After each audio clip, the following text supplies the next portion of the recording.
Martin, thank you so much for joining me. And actually, we started our questions before we've even come on to recording, haven't we? We got nattering straight away. So it's going to be fun. It is. I can't wait to hear your tough questions. My tough Attacking me. questions. Well, Yeah. here's the tough one, because you asked me a question as soon as we got on the call together. You asked me a really tough question, which made me reflect. And actually, it's a brilliant question. So I'm going to throw it back at you. What three things did you learn in the last year? Well, it's a brilliant question. Thank you for asking that question. I mean, as COVID-19 hit the world for the first time in a very long period of time, I think I got into a space where I had time to think about seeing the world from a different perspective. And it enabled me to suddenly challenge myself. So here's what I did. I was swimming in the sea every morning and I said to myself, what do I want to reinvent today? And as a consequence of that, we basically went back to my company and reinvented everything. The first thing I said was, during a crisis, you need to communicate much more because people are so susceptible for signals. If you go silent, people are saying, oh, the poor bloke, he went broke during the whole thing, right? So I learned one thing, that is to communicate much more than anyone else. So I published a book. And the book I published was based on my previous book called Biology, B-U-Y-ology, which is the largest neuroscience study in the world. And what I did was to basically say, what is the biology of a coronavirus world? And we basically took that whole twist, gave it free of charge to the whole world. Well, guess what? Within exactly, I would say 3 weeks, about 1 million people have been downloading this particular book, which is really crazy when you think about it, because it gives you a sense of how much people are hungry for learning about things. And that really kicked off my entire platform about saying, well, suddenly it's all about reacting quick. So we had all sorts of clients approaching us and saying, how are we going to navigate this whole thing? And we created crisis plans for everyone. And within that period of about a year, we grew and we transformed the entire business model. And what I learned was very simple.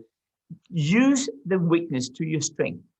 Be extraordinarily nimble, over communicate through the whole process, and be willing to change your business model. And once you change your business model and go back to basic, back to business again, ask yourself, what did I learn and how do I have to change this on a permanent basis? So for me, it was an amazing period. As horrible as it was amazing because it managed to kick me out of a routine which I've had for many years. Wow. I mean, we could stop the podcast now. And with the answer to that question, there's so much amazing content in that answer. It's just absolutely fantastic. I want to take you back a little bit, though, Martin, and tell me, how did you get interested in transformation and understanding it and helping businesses to transform? I remember many years ago, I think it was about 22 years ago, when Charlie Bell was with a former CEO of McDonald's, reached out to me and he said, hey, Martin, I'd like you to rebrand the Happy Meal. I said, amazing. And he said, listen, you can do anything you want. I said, can I make it healthy? He said, he was a good man. He said, absolutely. So we sat down with our innovation team. We started to do customer and consumer insight around the world. And I realized that storytelling is the key. So we created this crazy Happy Meal where the bushes in the forest were broccoli, where the cucumbers were the murder weapon, where the tomatoes were the blood. And then we created these crazy stories, you can imagine, right? And we launched this thing here first in Germany. It was a huge hit. The franchisees loved it. The parents loved it. Kids adored it. They were eating healthy stuff. And I had quite a lot of self-confidence. I went to Oak Brook, which is the headquarters of McDonald's outside Chicago. And I said, here's the Happy Meal. And they said, it's really interesting. Now, that's the first time I learned the word interesting. When Americans say, oh, it's interesting, it basically means it's screwed, right? So I went back to you and said, yes, I think it's interesting, right? And there was silence for about 2 years. Then after 2 years, they came up with a brand new Happy Meal. The Happy Meal this time had a little cardboard house. It had the French fries. It had the little burger with the sugar on. And then it had an apple as well. And that was their innovation. And that was the moment where I realized innovation is not necessarily about coming up with great ideas and ideating. Innovation is also about transforming the organization along with you. And that is the first time I met the immune system, the defense mechanism for change, which is really what's holding organizations back. And obviously at McDonald's, the immune system was very strong. So they didn't want to change. Yes, they wanted to change, but they didn't want to change. That's where I flipped everything on its head and realized if I have to rebrand an organization, we had to transform it. And if I have to transform it, I have to change the culture. And once I change the culture, I'll build a brand and then we rebrand it. So really what I realized was branding is much more than just a nice logo and great ideas. It's all about getting the culture with you. And that was the moment I realized, hey, I have to change my point of view of a company. That's brilliant. So that's actually answered a question that I had for you, which was, Oh, how does branding and company culture, how is it connected? You've answered it beautifully, because that's, if you go to your website, that's what you see. You see those two things together and you think, oh, how do they fit? That makes total sense to me. And what I love about your work is that you've always been completely and utterly customer centric. It's always about the customer. And in the same way with your Happy Meal here, it's about the customer. It's about having healthy children. So how do you become customer centric? Because it seems easy, but actually, is it easy to do? well, my story goes back many years ago when I was a huge fan of Lego and I loved playing around with my Lego bricks. And I decided to build up my own Lego land in the backyard of my mom and dad's garden. And I was a serious kid. Don't even smile now. This is serious stuff. I was 11 years old, right? So I built up this Lego land. It took about a year. And I opened the gates to this brand new theme park in the backyard of my mom and dad's garden. And only two people showed up, my mom and my dad, which really was the lowest point of my career. They did pay $1 each though. So I decided to go down to a local print office and I persuaded the owner of the print office to put an ad in the paper. And guess what? 2 days later, I had 131 visitors visiting my Lego land. There was just one problem. Visitor number 130 and visitor number 131 were the lawyers from Lego suing me. They said it Aye. was their brand. I said, no, it's my brand. I bought the boxes when I was 11 years of age, right? So what happened was that the owner of Lego heard about this story, and he was a very nice guy. He drove by in his car. Think about this. This is a little kid, 11 years old, and now God is visiting you, literally, the owner of Lego. It cannot be, no, I'm from Denmark, right? So he came by and he said, listen, I heard the story. And he said, do you want to intern in our company instead? And I actually started to work at Lego when I was 11. And the story is very simple. Many years later, I asked the folks at Lego, why did you do it? And they said to me, listen, the story is very simple. We were beginning to lose contact with the customers, with the consumers. We thought, why not employ the kids themselves so we can see it from their point of view? So it's from that very moment I understood the psychology of seeing the world from a customer's point of view, i.e. from outside in, rather than from inside out, which really increasingly has become the danger in organizations around the world. We're doing too much of our own Kool-Aid, become blind. As a consequence of that, we're slowly drifting away from what the core of the business should have been.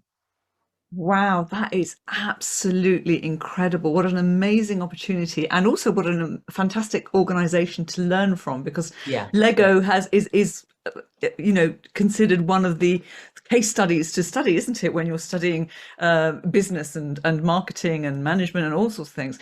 That's fabulous. So sticking with the consumer, do you think that consumer behavior has changed during the pandemic? What have you seen? Well, what I've certainly seen is that we have been through a shock. So if you go back to Procter& and Gamble, back in the days, they had something called an entry point. An entry point is basically something so profound that it will change your entire behavior. An entry point is when I move away from home, right? Suddenly I get new friends, I get new neighbors, I see the world in a different light. Or when I expect a newborn baby, suddenly there's baby strollers everywhere, baby equipment everywhere, and this changes everything. And it's strange because it wasn't there before, and now suddenly it's there. That's an entry point. What I would claim has happened through this whole process is that the concept of COVID-19 probably for the first time in human history has created what I call an eighth entry point, something so dramatic that you'll never forget about it. And it leads back to some of our neuroscience work, because Antonio Damascus, a professor out of Portugal, once invented a term called somatic marker, something so dramatic you'll never forget about it. 9/11 was that. I'm pretty sure you remember where you were, what you're doing, even who Yes, you're together with, right? On that very second, right? I We do. don't really, yeah, you do. Well, where were you? Tell me. Actually, I was on a day off sick. I wasn't well, and I was watching daytime television when suddenly the news came on. And I was sitting on my sofa, and I thought I had to turn channels because I thought this is obviously some drama. I've fallen asleep and I've just woken up. I could not believe what I was seeing. So this is fascinating, because do you remember what you had for lunch at your last birthday party? No. And that's no offensive, but that's the difference between a somatic marker and not. And a somatic marker is like an emotional bookmark. It's so profound that it changes our behavior. Well, what I call the eighth entry point is a global synchronized behavioral change. And with that, we actually will change kind of forever. Many generations to come, we will be different. So what will change? Well, one of the things which have happened because of 9/11 is really the idea of that we are not touching each other anymore. Think about it. Until recently, we're not hugging each other, we're not touching things. And I realized that when I was walking down the street in Sydney, just when the breakthrough happened about a year ago. And there was this old lady touching a dog, a stranger's dog. And I never really thought about it before 2 days later, where exactly the same happened somewhere else in the city. And what I realized was we're craving for touch.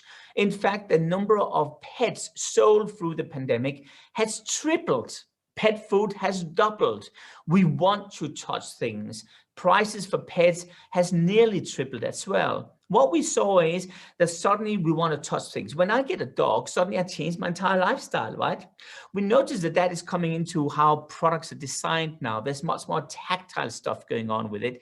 All this is happening. Now, another element of the eighth entry point is, for example, the fact that young kids, let's say kids from the age of 15 to 25 years of age, in fact, has never gotten this old as they have right now. Now, this sounds crazy. I would claim an average teen, in fact, has become 30 years older. Now, what does it mean? Well, when we're doing ethnographic visits across the world, which we're doing all the time, what we realize now is when we ask young people about what they want to do in the future, the first thing they're saying is, I want to have my own bucket list. These are the things I want to do before I die. Now, I've never in my entire life asked a 19-year-old kid about that question and received that answer 5 years ago. This means that they've been sitting in a time capsule. It's almost like they realized I'm not invincible.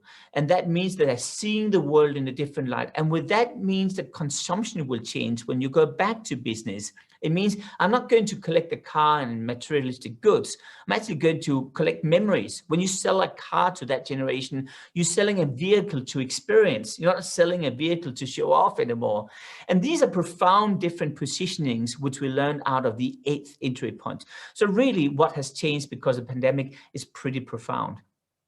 It is. I've made notes. Really profound. The more tactile, that's really interesting, and it'd be interesting to see what products are appearing that have that tactile element to it.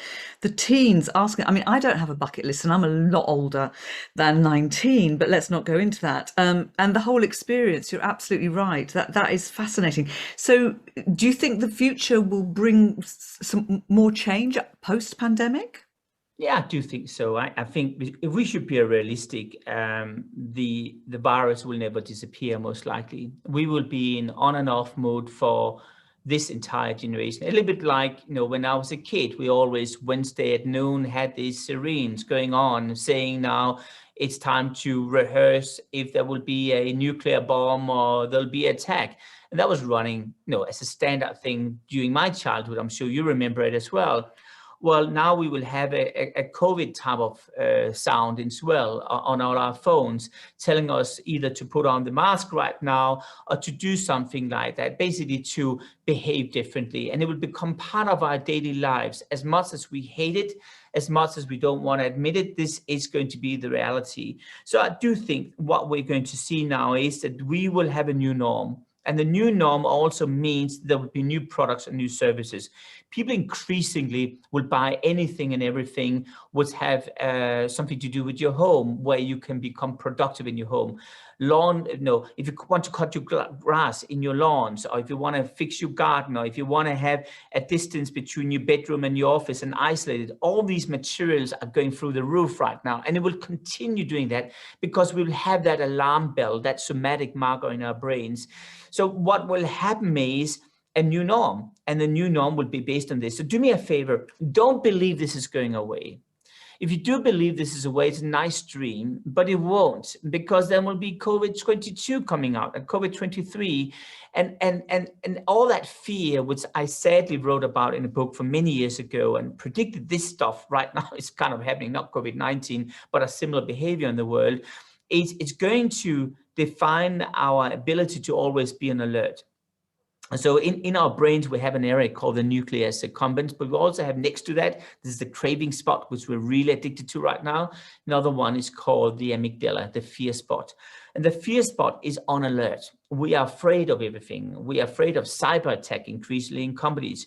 We're afraid of crime. We're afraid of the virus. We're afraid of touching. We're afraid of distance. We have all these things. What we're seeing now is that the amygdala is on an overdrive. And it's actually accumulative. It means that the more I'm affected with fear, the more I'm addicted to fear, the more I crave for fear.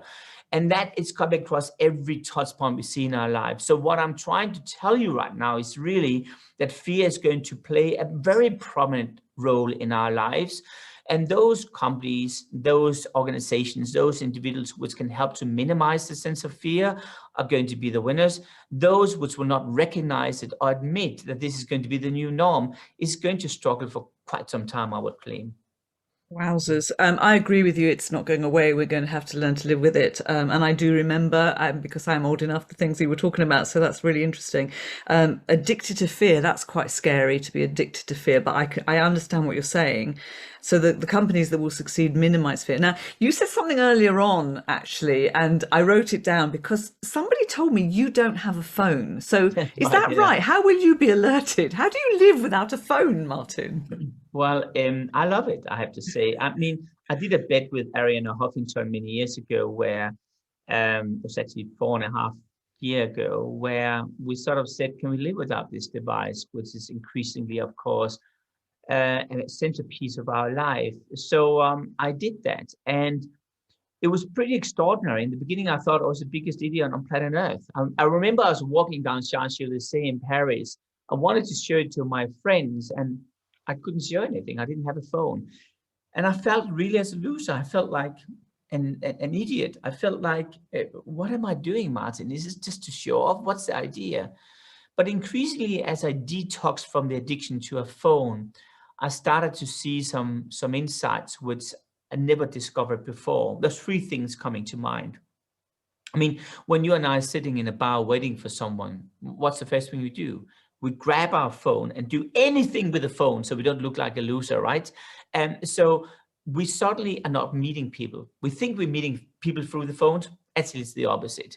And the second thing I realized is that we don't see things when we have a phone. It becomes this screen between you and the reality. So I don't even see my newborn walking for the first time. My lens, my camera, a computer seeing it, and I see it through a computer screen.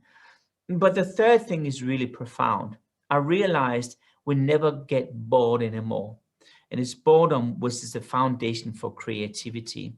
It is that pause in your life which makes you think, makes you reflect, and makes you put things into a new perspective.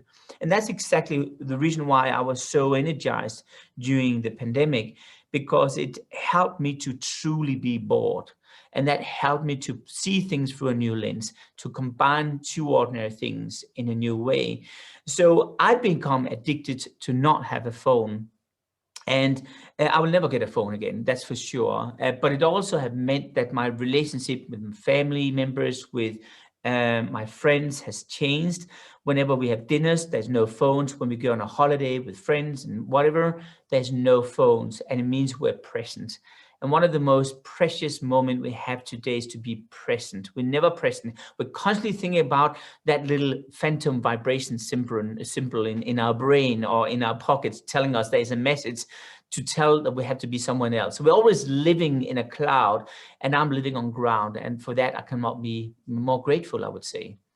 Wow, that's amazing. I'm not sure I could do that actually. Especially I've got elderly parents, so I want to know if they need me. I want them to be able to contact me anytime. But There's that always is, an excuse, by the way. I There's know, I know. always an excuse, but I have to inform you about some really scary insight here. I'll Mm. give you two stories. The first story is super simple. There was a time where phones were not around. Now, I know you're super young, so you would not remember that time, I but do I remember. remember that time, right? The second thing I'll tell you is this. There was a Norwegian author coming up to me some time ago.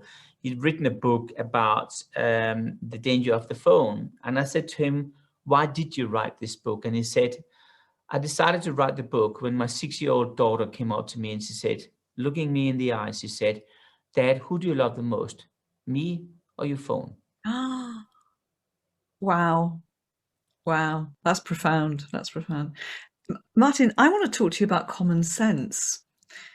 You've actually written a book about common sense, the Ministry of Common Sense, I believe it's called. And are we lacking common sense? Have you got crazy examples for us to share where where we're not, using it?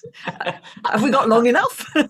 I would claim that you could write a whole book about lack of common sense, right? And yeah, well, listen, I'll give you the other day, I was jumping on a plane and the first announcement was, ladies and gentlemen, welcome on board on Scandinavian Airlines. We regret to inform you that the lavatories in front of the cabin has been suspended for public use. It can only be used exclusively for the staff.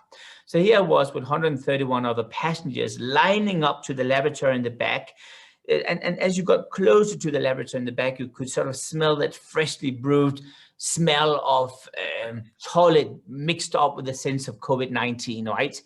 And then I took a seat, right? And the first thing that was happening when I took the seat was that there was a new type of entertainment system installed on aircraft. Have you seen it? It's brilliant. I mean, I've never seen it before. It's called a contact tracing form. Amazing. What you do is that you ask a couple of questions. The first question was, have you been in close proximity with anyone over the last 24 hours you don't know? And the only thing I had to do was to look to my right and get her phone number and name and put it on the contact tracing form, of course, right? And the second question was, and remember, we live in an age where very few people don't have a phone. So most of us have a virtual pen of some kind. So no one has a physical pen that can fill up the forms with. So this brilliant passengers at row 1 asked the cabin crew if he could borrow a pen, and she's very nice. And this pen now walks down the entire plane to passenger number 111, which is me. And the second question is, have you touched anything anyone else have touched over the last 12 hours? And I ticked yes, of course, I'm a good citizen here. Common sense is really disappearing. And it's disappearing because common sense, remember, is also to set a standard for how you see the world from one point of view. But because the society is so defragmented in our world today, because of bubbles and social media, we all see the world from different points of views. And as we see the world from different point of view, common sense, with the word common, is disappearing. But there is another factor to this, which I thought was really thought-provoking. There's a direct correlation. Listen to this, it's crazy. There's a direct correlation between common sense and empathy. Common sense and empathy. Common sense is seeing the world from a different point of view. Empathy is ability to put yourself in the shoes of another person and feel what that person is feeling. That means the more common sense you have in an organization, the more empathy you have. And that's really interesting because companies increasingly don't have common sense. So what is that? That's the opposite, what's called nonsense. It means there's a lot of bureaucracy going on in the organization. It means that the less empathy you have in an organization, the more bureaucracy you have, and that's what you have to focus on. So the reason why I wrote the Ministry of Common Sense, inspired, by the way, by a major bank in the UK, where we started to remove lack of common sense, was really to say, is it possible to clean up this mess and create more productive and more thrilling environment for the company's employee. And this bank called Standard Chartered Bank, we worked on systematically removing nonsense, and the birth of a ministry took place called the Ministry of Common Sense, and is still existing today in this very bank around the world, and has removed thousands of stupidities and turned them into common sense. So the Ministry of Common Sense is a way for me to infuse oxygen into a corporate toxic environment where productivity is down the drain, and where we slowly are losing contact with the customers because we see the world from inside out and not outside in. Wow, fantastic. Absolutely fantastic. And thank goodness somebody's helping bring common sense back and remove bureaucracy. Martin, you have such a huge range of knowledge. There's so many topics. It's so obvious just from our short time together. I'm sure listeners will be thinking, my goodness, where would I start? If I wanted to bring Martin in to speak, what would I be asking him to speak about? Because obviously it's such great breadth. What are clients needing your help with now? What are the speech topics, the areas they're needing you to come and talk about? I think one of the most important thing going on right now is, as we go back to business, we all talk about a hybrid business model. How do you create a hybrid business model? But with that, my question is also, how do you create an amazing culture where people want to stay with you? The issue is that people don't want to stay in your organization anymore, most likely, because think about it. Until today, I've been used to one link, one click, one screen with my employer. Well, in the future, I have multiple links. In fact, I can just click on one link and I'm working at the competitors. It's not further away than a click away. So we are all becoming personal brands, and you will see increasingly that employees which are really smart and good, they will start to work for themselves and have a smorgasbord of companies they're working for instead. That is going to cause huge dilemmas for companies which want to retain their staff. And my question to you, of course, is how do you retain staff and build a powerful culture when it's happening through a screen or through a hybrid model? And how do you rebuild your culture around it? So that's one topic I'm talking a lot about. And what I'm talking about is not based on theory, Len. I mean, throughout the entire transformation, we worked with the biggest companies in the world, the Maersk of the world, the Googles of the world, in order to get things on track. So we learned an enormous amount of knowledge about how do you make this in a concrete way? What's the practical steps you want to do? Another topic, of course, for me is always transformation. Transformation to get closer to the customer, how to develop an amazing customer journey, which is not just a PowerPoint show, which is very sexy, but really which is real. Since I wrote the book called Small Data, Seemingly Insignificant Observations Made in People's Lives, I really decided to spend time in consumer homes. So over the years, I've spent time in more than 3,000 consumer homes across 77 countries, living and breathing what the consumer is feeling. Companies have lost that. And one of the things I tend to bring into organizations is a complete different point of view, where we actually put on the customer's point of view and I challenge the organization from a different angle. And people are saying, my gosh, I never thought about how we look like seen through that pair of eyes. So it's transformation through a customer journey. And the last thing for me is, of course, to look at the classic branding stuff. I, back in the days, introduced brands to the internet in 1994 and have ever since helped to get Lego online and all this stuff. So I'm very close to branding. It was what kicked me off. But branding today is just a sidetrack to creating a purpose in the organization, which people really desperately want. Why should I not just earn money? I also want to change the world.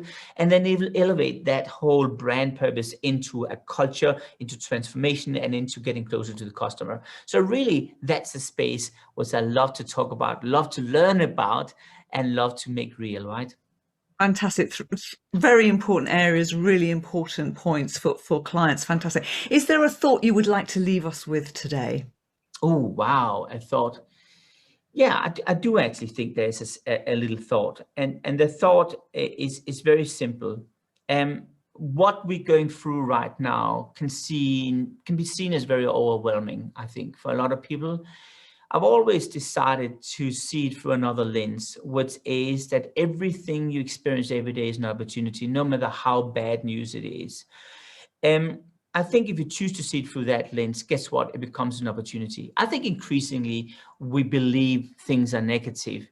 and because we've been seeing it through that lens, through the media for so long time. I think if you can infuse a positive mindset into an organization and help people break down these huge barriers of excuses for not doing things, like you not getting rid of your phone, to small micro steps which can slowly take you in the hand and change your behavior, then I think we're going further. And I think I've learned that nothing is impossible as long as you break it down to small steps. And by the way, that was a quote from Henry Ford. Wonderful. Truly, truly inspiring. Martin, thank you so much for your time. I hope you've enjoyed yourself. Me too. I hope you too. Fantastic. So thank you for listening to The Speaker Show. If you enjoyed this episode, please leave a rating on Apple Podcasts. You can keep up with future episodes on Speakers Associates website, speakersassociates.com, where you can also book Martin Lindstrom to come and speak for you. Or you can listen in on Apple Podcasts, Google Podcasts, or your favorite podcast app. See you next week. Bye-bye for now. Thank you.